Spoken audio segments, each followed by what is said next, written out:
All right, let's move on to Labor's renewable agenda. Treasurer Jim Chalmers spoke about this at the Press Club. Have a look.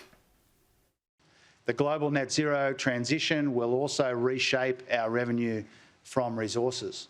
Now, this evolution in our revenue base is one of the reasons tax reform is so crucial to budget sustainability, on top of restraining spending, finding savings and working on longer-term spending pressures.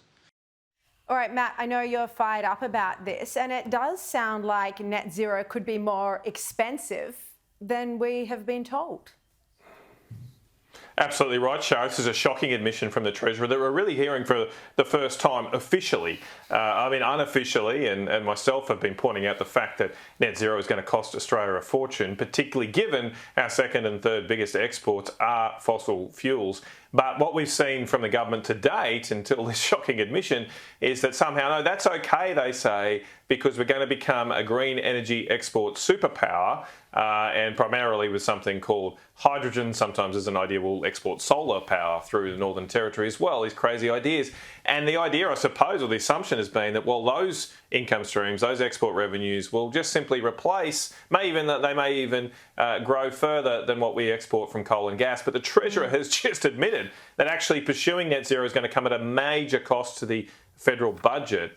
And then the other thing that he sort of slipped in there was, it's sort of cute, isn't it, Sharri, when they say tax reform. Mm-hmm. Whenever they hear the word tax reform, that means tax increases. Because he said we need tax reform to increase the sustainability of the budget. That means he wants more revenue. He wants more taxes from you.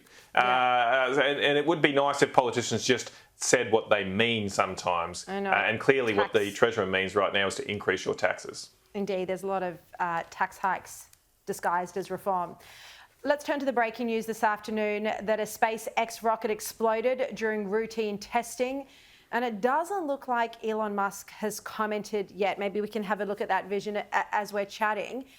James, what is SpaceX saying about this? Well, all I've seen from them is basically a statement saying something went really wrong, and we are investigating what went wrong here. Now, this is a huge economic catastrophe. Luckily, I believe there was no, SpaceX has said there's been no loss of life, no casualties. They're saying everybody stay away from the area while we figure out what went wrong. Obviously, this is a terrible disaster. But, on the other hand, Elon Musk, I think, has a good sort of message about these sort of failures. He says, you learn from what mistakes you make and you keep going and you accept that these things are going to happen. And without casualty, that's great.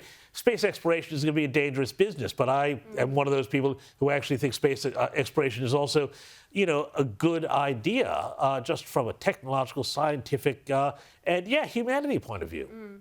No, indeed, I think it is as well. And just finally, before we go, highly embarrassing story in The Australian today about a senior editor at the Sydney Morning Herald, David King. He was on a conference call with journalists when he started stripping off. Matt, this was probably understandable in the COVID era, but hasn't everyone learned now to deal with their cameras? Well, far be it for me to cast a first tone here, Sharri. I regularly don't forget to unmute my mic even after all these years. Hopefully I'll never do anything as embarrassing as this. It is very embarrassing, of course. He was going on a workout though, so hopefully if it ever happens again, he'll be in much better shape for everyone. There you go, all right. Matt Canavan, James Morrow, good to see you both.